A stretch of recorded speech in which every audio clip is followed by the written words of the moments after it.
All right, so the other stories. Drowning. Again, I was quite young. I was inner tubing behind a boat. My mom wanted a picture of me on the inner tube because I always laid way off the back and kind of let my feet bounce in the water and stuff. And you know, you get going fast enough, you just kind of skimming along the top.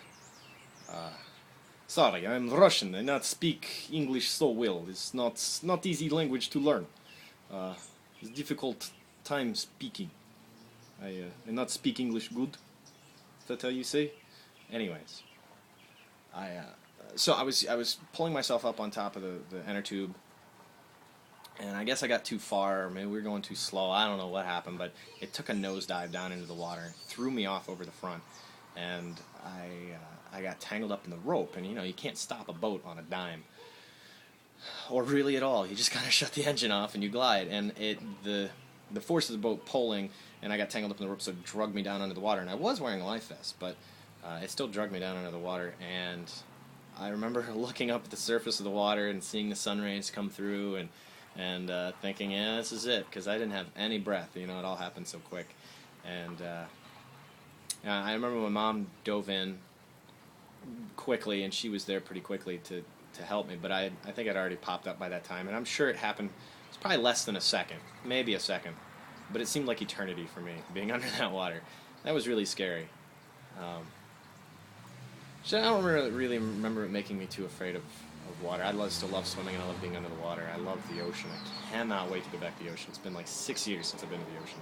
I need to go back. I love the beach. I love the beach. If anyone wants to pay me to live on the beach, please, you don't even have to pay me a lot. Really, just give me food and have a beach. And then that's all I really care about. And an iPhone. Those three things, and that's all I need. My paddleball game, and this remote, and my thermos. And that's all I need. And my dog. I don't need my dog. Sorry, it's from The Jerk, if you've ever seen it. Steve Martin movie. It's a great movie. You should watch it.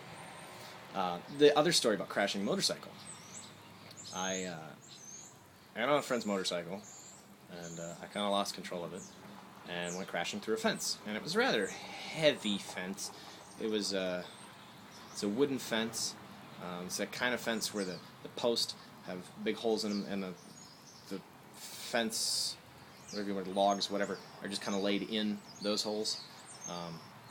Unfinished wood, so it splinters really easily. But I hit it, and it really wasn't any damage to the motorcycle, just the front fender was bent. And I laid it down, and I got up, and I felt something wet in my shoe. And I looked down, and I had sliced open my calf. And I hear people laughing, probably laughing at me talking to myself. I often sit around and regale stories about how I almost died. Well, this motorcycle crash wasn't that bad. But I noticed that I'd sliced open my calf, and I was bleeding somewhat profusely into my shoe. And I didn't really freak out. I was just kind of like, oh man, I ruined a pair of socks. And, well, at least one sock, because I never match my socks when I get dressed. I don't know. Other people do that, I'm sure, but they probably wouldn't admit to it.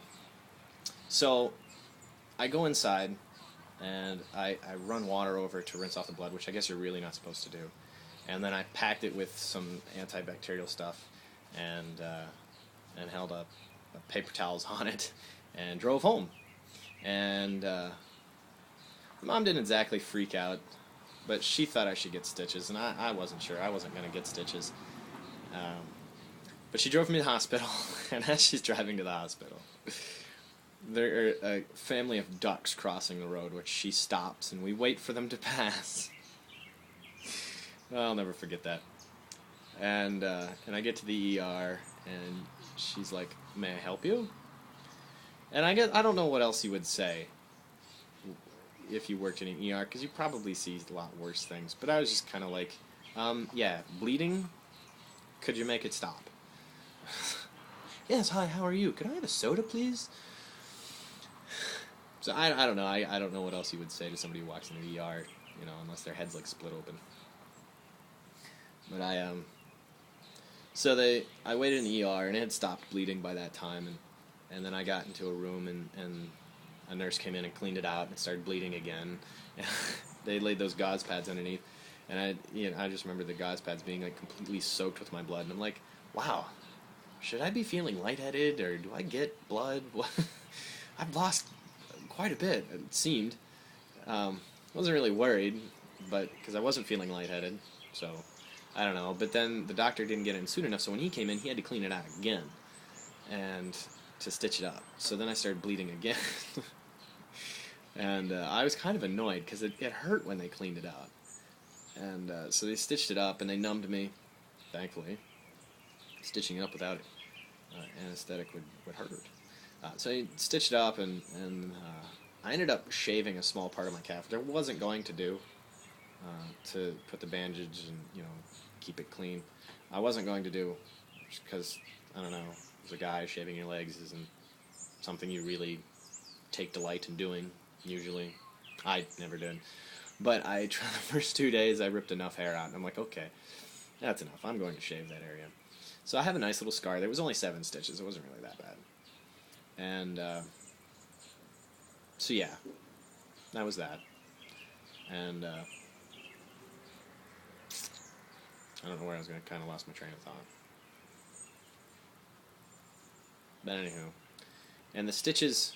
They had to take the stitches out. They didn't disintegrate on their own, and that kind of hurt too, because he pulled the knot back through the wound, which I thought was kind of backwards. But whatever. The scar's kind of going away, which makes me sad. I like scars. Make up stories about them.